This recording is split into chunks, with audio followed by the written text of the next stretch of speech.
தமிழ் பேசும் அனைத்து நாள் உள்ளங்களுக்கும் இனிய இரவு வணக்கம். இன்னைக்கு நம்ம இந்த வீடியோவில் பார்க்க போகிறது ஒரு அரசியல் நிகழ்வுகள் அப்படிங்கிறத ஒரு முக்கியமான ஒரு அப்டேட்டு. ஏடிஎம்கேல செங்கோட்டையனை வந்து தூக்கிட்டாங்க. ஓகேவா? அவர் எவ்வளோ பெரிய ஆள், அவர் எவ்வளோ பதவிகளில் இருந்தவர், அவருக்கு வந்த முதலமைச்சர் பதவியை தூக்கி எறிஞ்சு எடப்பாடி பழனிசாமிக்கு கொடுத்தாங்க சசிகலா.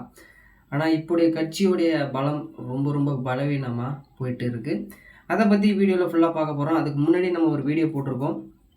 லவ் அப்படின்னா என்ன, அது எல்லாருக்கும் வருமா, அது என்ன ஹார்மோன், அது காதலுங்கிறது ஒவ்வொரு உயிரினத்துக்கும் வருமா அப்படிங்கிறத தெளிவாக ஒரு வீடியோ போட்டிருக்கோம். கண்டிப்பாக போய் பாருங்கள். என்டர்டெயின்மெண்ட், அரசியல் நிகழ்வுகள் எல்லாமே வந்து நம்ம வீடியோவில் வந்து போஸ்ட் பண்ணுவோம். தெரிஞ்சவங்க ஓகே, தெரியாதவங்க வீடியோவை ஃபுல்லாக பார்த்துக்கோங்க. உங்களுக்கு ஒரு ஐடியாங்கிறது கிடைக்கும் இந்த வீடியோவில், எல்லா வீடியோலையும். ஓகேவா? சரி, வாங்க வீடியோக்குள்ளே போகலாம். ஃபர்ஸ்ட் ஆஃப் ஆல் வந்து எல்லாருக்குமே தெரியும், அம்மா வந்து 2016 இறந்தாங்க. ஜெயலலிதா அம்மா அவர்கள். அவங்க இறக்கும் பொழுது அதுக்கப்புறம் ஓபிஎஸ் முதலமைச்சராக இருந்தார். நான் ஆல்ரெடி வந்து இபிஎஸை பற்றி தேவையில்ல, உங்களுக்கு நல்லாவே தெரியும்.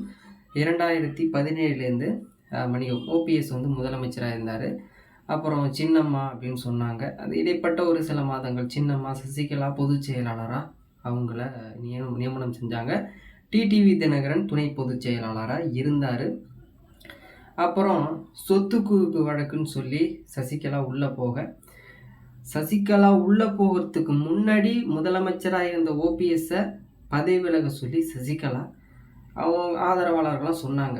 அப்புறம் அவர் சசிகலா சொன்னதுனால அவர் வந்து தன்னுடைய ராஜினாமா கடிதத்தை கொடுத்து முதலமைச்சரை ராஜினாமா பண்ணிட்டு என்ன பண்ணார் அப்படின்னா, மறைந்த முன்னாள் முதலமைச்சர் ஜெயலலிதா அவர்களுடைய நினைவிடத்துக்கு போய் தர்ம யுத்தம் பண்ணாங்க. அந்த நேரம் பார்த்து சொத்து குவிப்பு வழக்கு வந்து தள்ளி போல, அவங்க 4 சிறை தண்டனை அப்படின்னு சொல்லிட்டு சசிகலா உள்ளே போயிடுறாங்க. இவருக்கு மேபி வந்து பொறுமையாக காலம் தாழ்த்தி இருந்திருந்துக்கலாம்.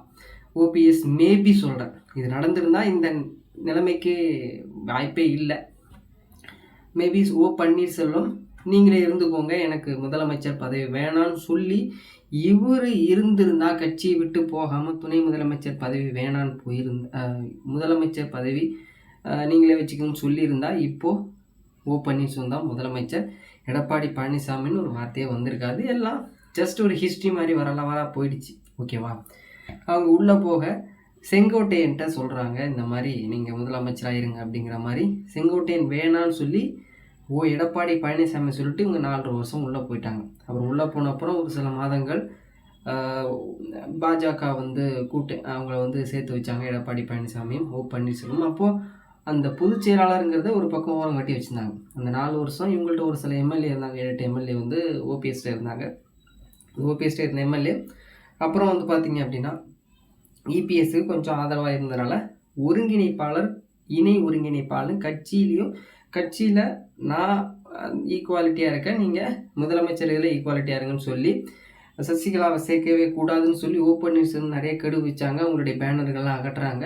எம்ஜிஆர் மாளிகை ராயபுரத்தில் இருக்குது இல்லையா, அதிமுக தலைமையத்தில், அதெல்லாம் நிறைய நடந்தது. ஓகேவா? அப்போ நடக்கும் பொழுது அவங்களுடைய பேனரில் எடுத்துகிட்டு அவங்க சிறையில் இருக்கும்பொழுது டிடிவி தினகரன் ஒரு பக்கம் ஒதுக்க ஆரம்பித்தாங்க.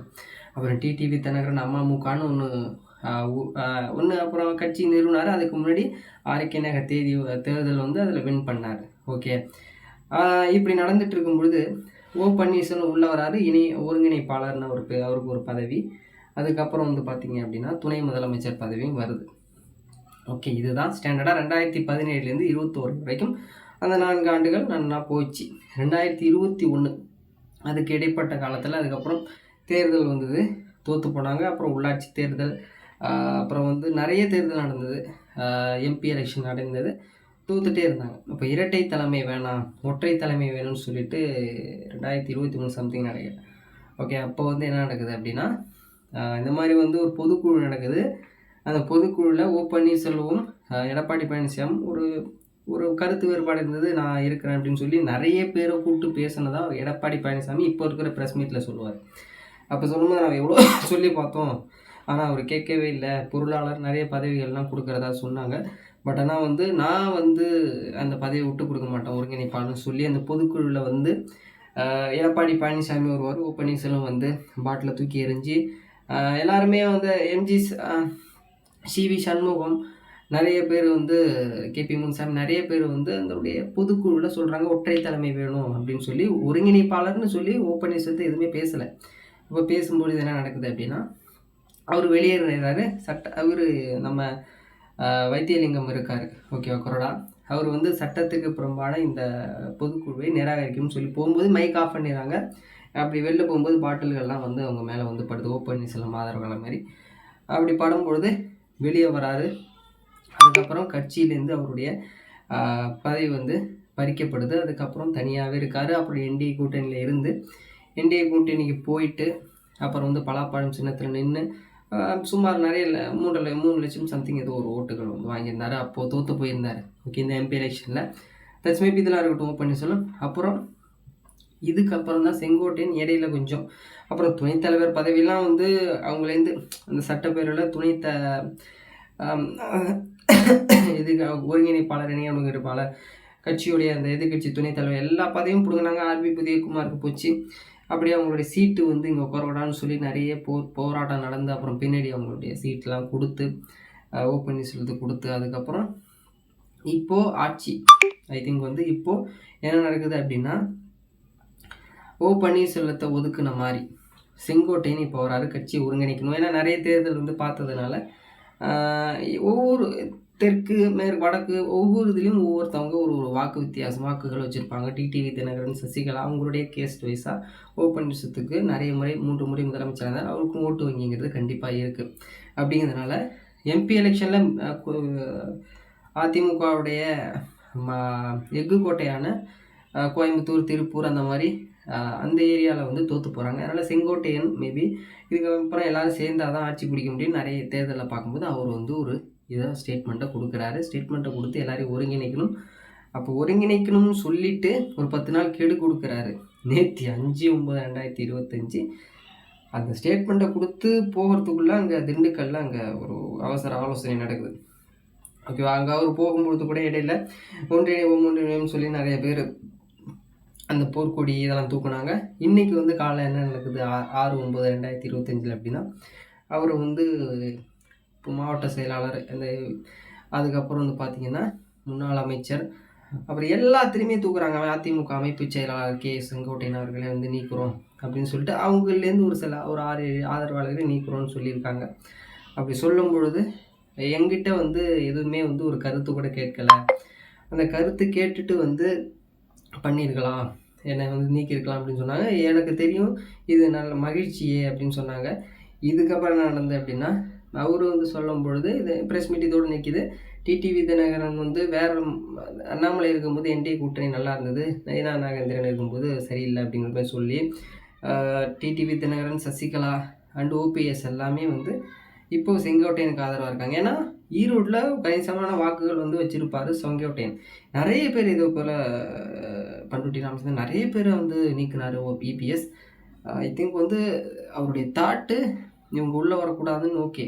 பட் ஆனால் நீங்கள் இபிஎஸ் என்னுடைய தனிப்பட்ட கருத்து, அவர் நல்ல ஒரு தலைவர், ஆட்சியில் இருந்திருக்கார், முதலமைச்சராக இருந்ததாலுமே அவர் வந்து பார்த்திங்க அப்படின்னா கண்டிப்பாக ஒரு யோசித்து முடிவெடுக்கலாம். அவசரப்பட்டு எடுக்கிறாரு. ஏன்னா ஓப்பன்னீர்செல்வம், சசிகலா, டிடிவி தினகரன், செங்கோட்டையன் எல்லாருமே வந்து குறைந்தபட்ச வாக்குகள் நிறைய வச்சுருப்பாங்க. நீங்கள் எவ்வளோ பேர் நீக்கும்போது உங்களுக்கு தான் அந்த வாக்குங்கிறது கம்மியாகும். 10த்துக்கு உங்களுக்கு இருக்கக்கூடிய 38 சம்திங் 40 சம்திங் வாக்கு வங்கி இருந்தது. அந்த வாக்கு வங்கி அப்படியே இப்போது பிஜேபிகிட்ட போயிடுச்சு. பிஜேபிகிட்ட 18% ஓட்டு வாங்குற அளவுக்கு அவங்க என்டிஏ கூட்டணியில் இருந்த அளவுக்கு இப்போது உங்களுடைய வாக்கு வங்கி தான் போயிருக்கு. அப்படிங்கிறத அவர் வந்து கொஞ்சம் தெரிஞ்சுக்கிட்டு பிஜேபிகிட்ட இருக்கிற வாக்கு வங்கி அதிமுக வாக்கு வங்கி அப்படிங்கிறனால இப்போ அமித்ஷா கூட வராரு. முதலமைச்சர் வேட்பாளர் இபிஎஸ்ன்னு சொல்லவும் மாட்டேங்கிறாரு. ஆனால் அண்ணாமலை வந்து சொல்கிறாரு. அப்படிங்கிறதுனால அவர் கட்சி இப்படி பிளவுபடுறதுக்கான காரணம் பாஜக அப்படிங்கிற மாதிரி நிறைய பேர் வந்து நிறைய கருத்துக்கள் வந்து சொல்கிறாங்க. அதனால் கட்சியில் ஒரு சில முக்கிய தலைவர்கள் அவங்க சொல்லும்பொழுது அதுலேருந்து ஏதாவது வந்து நல்ல முடிவு எடுக்க முடியுமா அப்படிங்கிறது பார்க்கணும். அப்படிங்கிறத என்னுடைய தனிப்பட்ட கருத்து. உங்களுடைய கருத்து என்ன அப்படிங்கிறத கீழே வந்து கமெண்ட் பண்ணுங்கள். வீடியோ பிடிச்சினா லைக் பண்ணுங்கள், ஷேர் பண்ணுங்கள். வேறு ஏதாவது அப்டேட் இருந்தால் வீடியோ வந்து போஸ்ட் பண்ணுறேன். தேங்க்ஸ் ஃபார் வாட்சிங். நெக்ஸ்ட் வீடியோவில் வந்து பார்க்கலாம்.